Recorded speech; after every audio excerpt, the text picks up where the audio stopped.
Luffy, e é muito democrático o seu canal também, né? Tem casas de todos os estilos. E nunca é sobre grana, né? Nunca é sobre ostentação. Olha, aqui gastou tanto, aqui gastou tanto.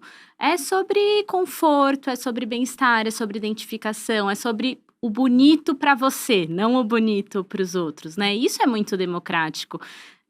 Qualquer pessoa que assista ao seu canal, independente da renda, vai tirar lições para casa dele, né? Por mais simples ou por mais luxuosa que seja. Porque, na verdade, a gente que convive muito no mundo mais privilegiado, de lugares muito mais bonitos, muito mais... existe muita ostentação.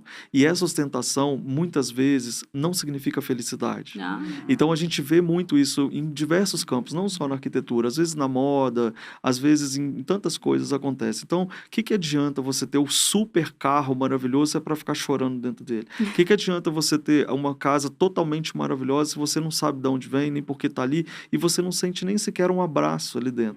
Então, quando eu falo em diversas camadas, né, que não tem essa limitação por dinheiro, que realmente não é porque aquela pessoa que muitas vezes tem muito dinheiro, que a casa dela está com tudo que ela pode ter de bom e do melhor, da melhor possibilidade, ela também está precisando de um abraço. Ela também está precisando se encontrar. Ela também está precisando se sentir feliz dentro de casa. Porque, afinal de contas, senão ela está fazendo só para aquela visita momentânea. E na hora que a visita vai embora, que ela estava sorrindo, ela deita na cama e não está feliz. Não adiantou nada.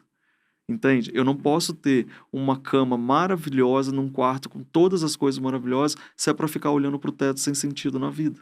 Então, por isso que é interessante a gente falar sem classe social, sem dinheiro, sem nada. Porque foi colocado isso na nossa cabeça, assim como foi colocado as capas de revista com gente com barriga tanquinho. Você acha que você tem que ser aquilo ali, só que é Photoshop também, pessoal. Então, assim, não adianta a gente também ficar olhando para aquilo e querer ser alguma coisa que a nossa alma está precisando ser outra coisa. Então, você pode ser essa verdade interna com e sem dinheiro. Entende? Então não significa que porque eu tenho menos dinheiro, eu tenho mais capacidade de encontrar isso. Não. Tem gente que tem as casas mais lindas do mundo, mas elas também querem e podem ter essa história. Ela pode ter um significado. Porque a gente conhece, eu já fui em casas, por exemplo, eu fui uma vez fotografar um apartamento que ele era um triplex que tinha custado, eu acho que perto de 20 milhões. E nesse triplex tinha um piano que eu tentei fazer uma brincadeira sobre isso. Falei, quem que vai tocar esse piano? Não, ninguém toca. É porque a gente acha bonito. É quase ofensivo. E aí eu lembro que tinha uma estante maravilhosa, de fora a fora, assim, a estante que era lotada de livros. Eu falei, gente, olha que estante maravilhosa. Eu sou desses, né? Eu sou empolgado. Aí quando eu chego perto, elas estavam todas com plástico. Aí eu falei com o arquiteto na época, entendi, você fez produção, acabou de entregar o apartamento, tem que fazer produção e tal. Falou, não, ela comprou todos os livros, mas ela escolheu pela cor, só para poder ficar com as cores dos livros. E eram livros que eu desejava muito, sabe? Meu Deus, olha, ela tem aquele livro, ela tem aquele livro. É como se a gente estivesse vendo ali realmente aquela super livraria com os melhores livros, mas eles estavam com plástico porque eles estavam para decorar. Então, é mais ou menos isso. Quanto conteúdo existe ali dentro que poderia sair para fora e contar uma história? Então, ter uma estante de livros e ter uma estante de livros para decorar faz a diferença nesse assunto que eu gosto de falar.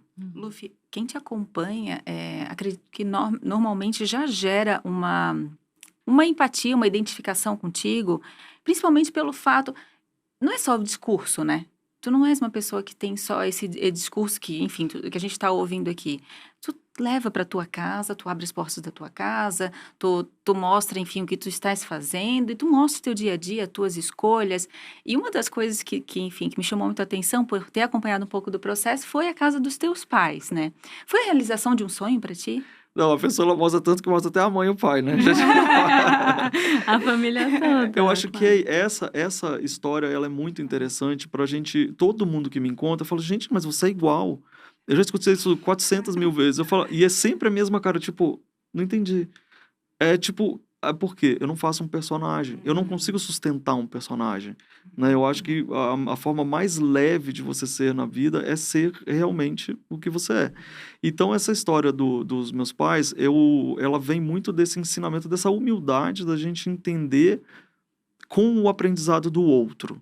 Então eu me vi uma pessoa privilegiada de ainda ter paz. Então muitas pessoas que já não têm passaram muita experiência do como seria.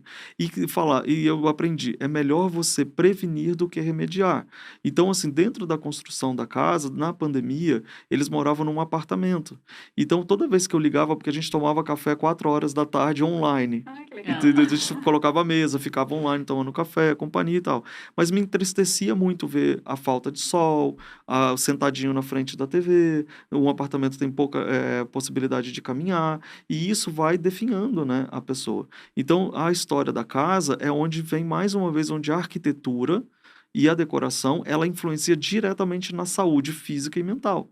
Então, eu elaborei um projeto, que é um projeto meu, desenhado de tal forma que, sem eles perceberem, porque também foi muito isso com meu pai, se eles perceberem muito, eles iam caminhar muito. Então, no terreno que eu comprei ao lado da casa da minha irmã, a gente só abriu um portãozinho. Então, primeira história, você tem a comunicação de saúde de ter alguém querido ao lado. Eu escolhi a posição da casa claro, pela incidência solar. Então, a minha mãe queria muito ver a lua. Então, eu sabia exatamente onde estava a lua, onde era o sol. Mas também fiz ela comprida. Então, ela é uma casa térrea, comprida. Então, para você sair do quarto até chegar na área de serviço, você tem que caminhar 20 metros. Ela tem 20 metros. Para você ir, por exemplo, para poder fazer coisas no jardim, você tem que circular toda aquela casa, fazer tudo aquilo. Então, isso está fazendo com que a casa e a arquitetura possam contribuir para a saúde e para uma maior longevidade dessa saúde, né? Tirando que, diferente de apartamento, casa demanda muito cuidado. Sempre tem uma coisinha para fazer. E sempre ter algo para fazer é fundamental para manter a sua saúde. Então, sabe, realmente eu coloquei em prática ali dentro dessa casa algo que eu realmente pratico e vejo na vida. Ou seja, a casa não é para ser bonita somente, ela é para ser funcional, ela é para te ajudar. E ali um dos pontos altos desse projeto é a casinha de ferramentas do meu pai, que a gente chama a casinha do Gepeto, né? Por quê? Porque antes no apartamento, que era um apartamento térreo, então ele tinha um fundinho lá atrás, é onde ficava as baguncinhas do meu pai.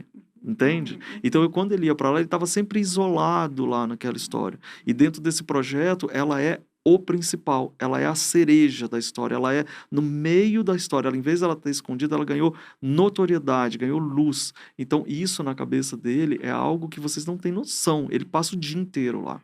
Claro, ele está no centro de tudo, todo mundo passa por ele o tempo todo.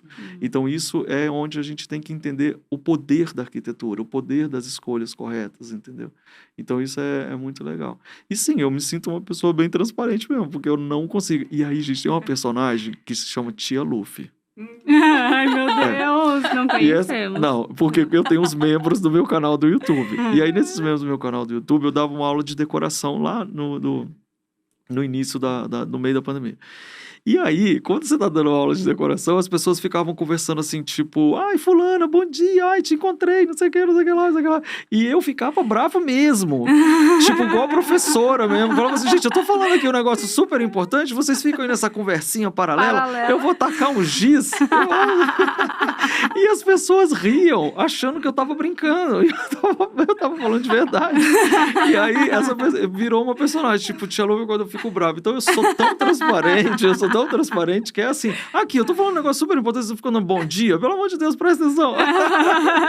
E as pessoas adoram essa história. Por quê? Porque a verdade, ela encanta, a gente tá ali, é verdade, eu não falo nem o português direito de vez em quando, que eu pulo o meu mineirês, que o mineirês tem uma licença poética fofa, né? Você corta uns S's aqui, faz uns negocinhos, junta umas palavras.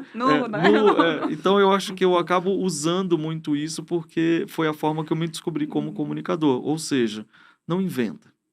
Seja você mesmo e traz o seu conteúdo, traz as histórias, aprende com as pessoas, entende que você não sabe tudo, que é uma delícia aprender sempre.